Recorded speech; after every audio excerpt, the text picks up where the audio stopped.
আজ আমরা ভারতের বিখ্যাত নির্মা গার্ল এর পেছনের আসল গল্পটা সংক্ষেপে জানব।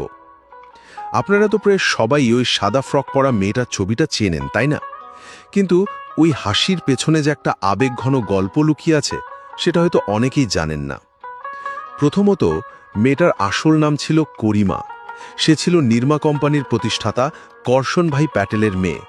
কিন্তু দুঃখের বিষয় হলো, খুব অল্প বয়সেই এক দুর্ঘটনায় করিমা মারা যায়।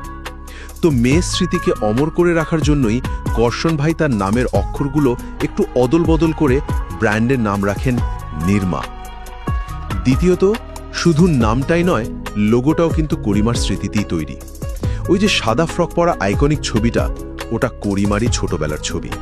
আর তার সাথে ৮০-র দশকে ওয়াশিং পাউডার নির্মা জিঙ্গেলটা তো রীতিমতো পুরো ভারতে ছেয়ে গিয়েছিল, মানে ব্র্যান্ডটাকে সবার ঘরে ঘরে পৌঁছে দিয়েছিল। আর শেষে করশন ভাই চেয়েছিলেন মেয়ের স্মৃতিটা যেন শুধু প্যাকেটের মধ্যেই আটকে না থাকে। তিনি চেয়েছিলেন নির্মা যেন ভারতের প্রত্যেকটা সাধারণ মানুষের ঘরে পৌঁছায়। আর এর জন্য তিনি যা করলেন তা হলো খুব কম দামে ভালো মানের ডিটারজেন্ট বাজারে আনলেন। এই আবেগ আর দারুণ বিজনেস স্ট্র্যাটেজির জন্যই কিন্তু নির্মা একসময় সার্ফ এক্সেলের মতো বড় ব্র্যান্ডকেও চ্যালেঞ্জ জানিয়েছিল।